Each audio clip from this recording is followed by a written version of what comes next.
வாங்க. சலாம். சலாம் இங்க எங்கடா வந்தது? அதான் அங்கேயே கேளுங்களேன். இரும்பு அடிக்கிற இடத்துல ஈக்கு என்னடா வேலை? இது என்னை போன்ற ஏழை எளியவர்களுக்கு தாய் வீடு போன்றது. மாமனார் வீடுன்னு சொல்லாம விட்டானே. யாரு கண்டா? உங்களுக்கெல்லாம் நல்லா இந்த பைத்தியக்காரன் ஜேம்ஸ் ஒருத்தன் கிடைச்சுக்கிட்டான்டா. அவன் தலையில மிளகா அரைக்கிறதுக்கு அவனை புகழ்ந்து பேசினோம்னா அவன் 5 10 கொடுக்குறான். அதை வாங்கிட்டு போறது. எடா இது ஒரு பழைப்படா. நீங்க பேசுறது நல்லா இல்ல. சும்மா இரு மாதிரி நம்மள திருவிழா கூட்டிக்கின்னு போயிட்டு ஒரு ஆரணா மாலை, ஒரு தொண்டனுக்கு போடுற மாலை ஒரு தலைவன் எனக்கு போட்டு கிண்டல் பண்ணான். உங்க அப்பன் படத்தை வேற சூற விட்டான், மறந்துட்டியா? அதெல்லாம் எங்கேயோ பிளாட்பாரத்துல தலைவலி உண்டாக்குற மருந்த விக்கிற பயிர்களை கொண்டாந்து பங்களாக்குள்ள விட்டான். அவன் பெரிய டிஎம் இல்ல நினைச்சுட்டான். அதிகமா ஒண்ணு பேச வேண்டும். ஏதா இருந்தாலும் அப்பா வந்த அப்புறம் பேசிக்கீங்க. பேசட்டும் மேரி, பாவம் என் தகப்பனார் வயசு. பாத்தீங்களா உங்களை போய் அப்பாங்கிறான். என்னையா நாங்க அப்ப அம்மாவாசிக்கு அப்துல் காதருக்கு என்னடா சம்பந்தம்? என் மூஞ்சாடா மூஞ்சி. உங்க மூஞ்சி எதுக்குமே வராது. பெரியவரே, 6 அடி மனிதனுக்கு ஆண்டவன் கொடுத்திருப்பது ஆரங்கல நாக்குதான். அதை புரிந்து கொண்டு பேச வேண்டும் என்று எங்க வேதத்துல சொல்லி. ஐயோ, அப்ப எங்க வேதத்துல மட்டும் விட்டுட்டானே. அவங்கிட்ட போய் சொல்றப்பா, பார்ப்பதும் தீது, யாரோட சேர்றது, அவன் பின்னால சுத்துறது எல்லாம் தீதுன்னு திருக்குறள் எழுதி வச்சிருக்காங்க. ஐயோ ஐயோ. பெரியவரே, அது நன்னறியில் எழுதி இருக்கிறது. நன்னறியில் எழுதுறா, குள்ள நெறியில் எழுதியிருக்கான். நான் சொல்றது ஏதாவது புத்தகத்துல இருக்கா இல்லையா? அவ்வளவுதான் நமக்கு வேண்டியது. பாய். அது சரி, சின்ன பொண்ணு தானே இது இருக்கிற இடத்துக்கு இடே. நீ எல்லாம் வரலாமா? மருந்து விற்க வந்தியா இல்ல மயக்க வந்தியா? போடா வெளியே. இத பாருங்க, அவரை வெளியே போக சொல்றதுக்கு உங்களுக்கு அதிகாரம் கிடையாது. எஜமா சும்மா இருடா. சின்ன பொண்ணு, அதுக்கு விஷயம் புரியாது. இந்த மாதிரி பசங்களை பத்தி புரியாது முதல்ல. சரி, உன் அதிகாரத்துல தான் அவனை வெளியே போக சொல்லு. அவன் முதல்ல இதை விட்டு வெளியே போனான். அவன் நிச்சயமா அவர் வெளியே போக மாட்டார். என்ன சீக்கிரம் லூசு பயம் போல் இருக்கு. எங்கிட்டயாடா மோதல? என் சர்வீஸ் என்ன, உன் சர்வீஸ் என்ன? நீ ஒரு எறும்பு மாதிரி. பெரியவரே, ஒரு சின்ன எறும்பினால் பெரிய ஆணையே அவஸ்தைப்படும் கதை உங்களுக்கு தெரியுமா? அப்ப நீ எறும்பு என்ன ஏதாவது செஞ்சலான்னு பாக்குறியா? செய்ய வேண்டிய வேலை நீங்க செய்யறீங்களே. சமயத்தில் நம்மள செய்யலாம். யாருங்க? ஆஹோ, அடியாள் வச்சிருக்கியா? அவ்வளவு தூரத்துக்கு வந்துட்டியா? அப்பா எங்க போயிருக்காங்க? ஐயா சர்ச்சுக்கு போயிருக்காருமா. அத அங்கே சொல்லு. யாரும் சொல்ல வேணாம். அந்த ஜேம்ஸ பார்த்து அங்க பேசிக்கிறேன். நீங்க போங்க, நம்ம போ.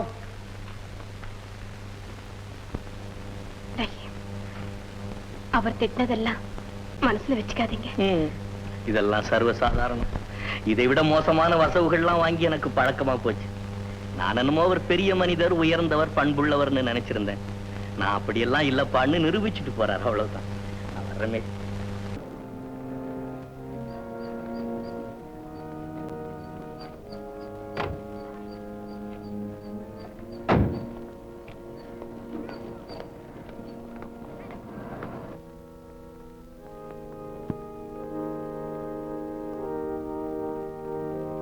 ஆண்டவன் இந்த வயசுக்கு மேல இத்தனை படி ஏற விடுறான். என்ன எஜமா, எறும்புனால யானையே அவஸ்தைப்படும் அந்த ரஹீம் பைய ஒரு கதையை சொன்னானே, உள்ளார பூந்து பாத்தீங்களா? நான் நினைக்கிறேன் உங்களை ஏதோ அட்டாக் பண்றதுக்கு அந்த பையன் ரகசியமா பிளான் பண்றான்.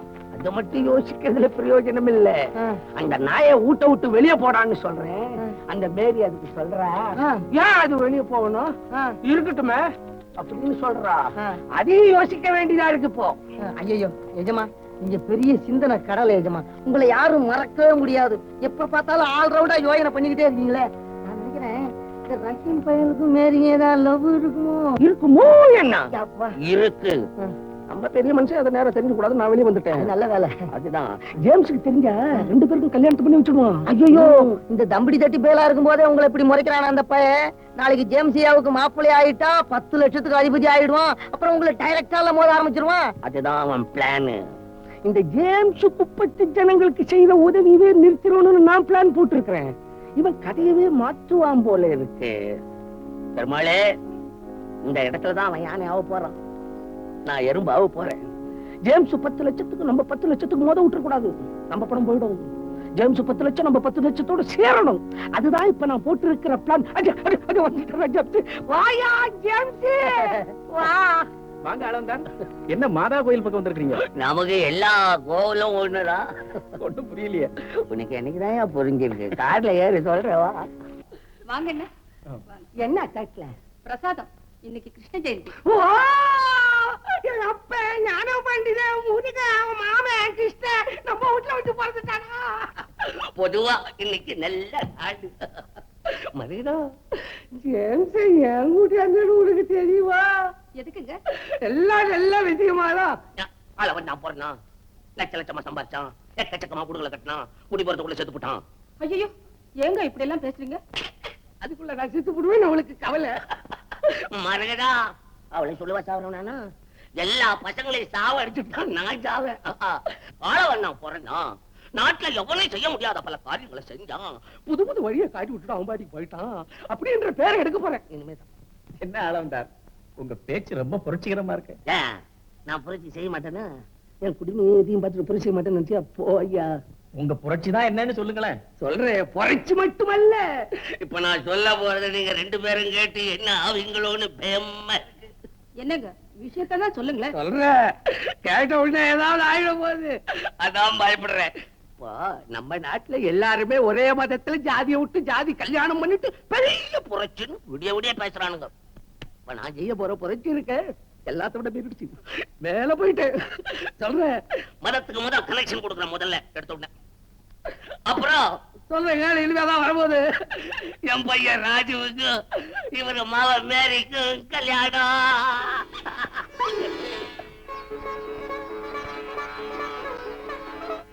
அளவந்தார், என்னுடைய ஆனந்தத்துக்கு அளவே கிடையாது. ஒரு தூய உள்ளத்துல பலகாலமா நடந்து வந்த பிரார்த்தனை தான் இன்னைக்கு உங்க வாயிலிருந்து எதிரொலியா வருது. இது கர்த்தருடைய அருள். அளவந்தார், உங்க ஏற்பாடு எனக்கு பூரண சம்மதம். அப்பாடா, எங்க பெறல்றியோன்னு பார்த்தேன். அப்பா இன்னைக்கு தான் நான் பெறல. ஏன்னா நான் எது பேசினாலும் நீ எழுத்து பேசுறாள். சும்மா இருக்கிற நீ ஏதாவது ரெண்டு வார்த்தை பேச. நீங்களே பார்த்து இந்த நல்ல முடிவு செய்த பிறகு நான் சொல்றதுக்கு என்னங்க இருக்கு? இப்பதான் என் மனம் குளிந்தது. இந்தாங்க, எல்லாம் ஞான பண்டித செயல்லாம், வேற என்ன? இல்லன்னா நான் சொல்லி ரெண்டு பேரும் என்னைக்கு ஒத்துக்கிட்டு இருக்கீங்க? நம்ம பையன் ராஜு இருக்கானே, போலீஸ் ட்ரைனிங்க்கு படிக்க போயிருக்கான். வந்த உடனே கல்யாணத்தை வச்சுடுவோம். வெளியே சொல்லிடாது, ஏன்னா புரட்சியான விஷயம். கலைச்சாலும் கலைச்சிடுவானுங்க இந்த பயலுங்க. பொண்ணுகிட்ட சொல்லிட போறேன், அப்புறம் அது என்ன கண்ட உடனே வெக்கப்பட்டுக்கிட்டு புரிஞ்சுக்கிட்டு நடக்கும், அசிங்கமா இருக்கும். இந்த அச்சேட முடி நீ நாளை சம்பந்தி ஆயிட்டா, நீ என் வாயில போடு, நான் வாயில போடுறேன்.